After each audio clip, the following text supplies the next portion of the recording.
Okay, we're here for episode 2 of Help, I Hate My Voice. So today we're going to talk about tongue position and tongue placement. So there is some disagreement on tongue placement and tongue position, and it really varies based on the genre, but I'm a sort of pop jazz teacher. So for most styles of pop and jazz and like R&B and that sort of thing, you're not really going to need to do too much to your tongue. When it comes to like classical singing and opera, that's where the tongue position does change quite a bit. So if you're getting lessons from a classical singer and you're really interested in pop, that's going to be one point of difference that you might just want to keep in mind. We're going to talk about what the sound is when your tongue is going down and back and how we can correct it. So the issue that people often come across is the Kermit the Frog voice, where they go, oh, when I sing a note, like, you know, they might talk and sound totally normal, but then when they go to sing, it's very like, Ave Maria, and they just have this really like odd sound, especially as you go up high. So if I was to go, people are like, oh, why does that sound like Kermit the Frog? It is because your tongue is going down and back. So if you do a yawn for me, see if I can give you my yawn. You'll feel your tongue going down and back. And that's a part of just like the natural mechanism of yawning, but that's what we don't want actually when we're singing a high note. We don't necessarily want your tongue to go down and back. First of all, because the root of your tongue goes really, really far back.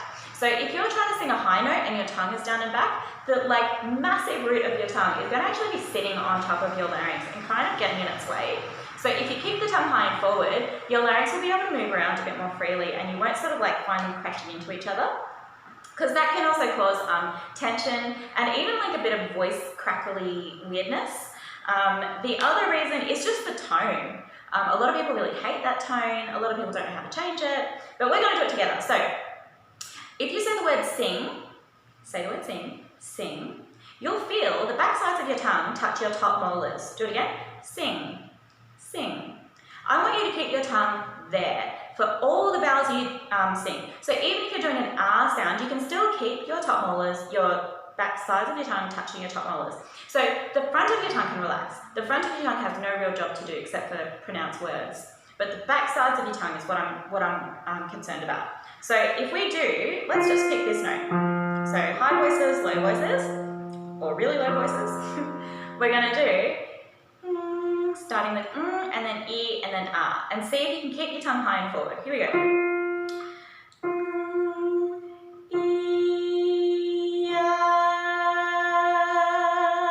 And even if I was to really drop my jaw, I can still keep my tongue high and forward.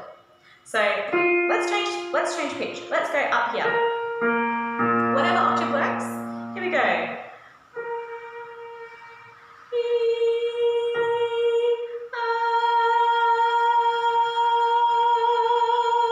Let's pick a really high one. Ooh, not that high. Here we go.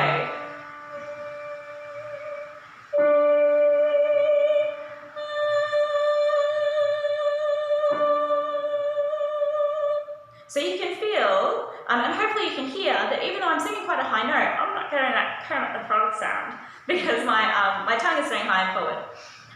So do a lot of like the sing sort of tongue position check, just to make sure that your back sides of your tongue are touching your top molars, and it takes a little bit of time to get used to doing that in repertoire. So even if you're really good at doing this exercise, when you go to sing a song, your old habits are going to kick in. So it does take a little bit of time. I recommend practicing at a really slow speed and forgetting everything else. So don't worry about pitch, don't worry about volume, don't worry about projection. Just work on your tongue position just for one run through of whatever song you're working on. So even if you do your song at 0.5 speed and you forget everything else and just do tongue position, just check that your tongue is high and forward, that's only 6 minutes, like to say for a 3-minute song. But that is such valuable practice, and you'll notice a difference, hopefully in like days or maybe weeks, rather than months, which it can take if you don't give it that real focused attention. So I hope that was helpful. Thanks for watching. Ask any questions if you have any in the comments. I'm here to help.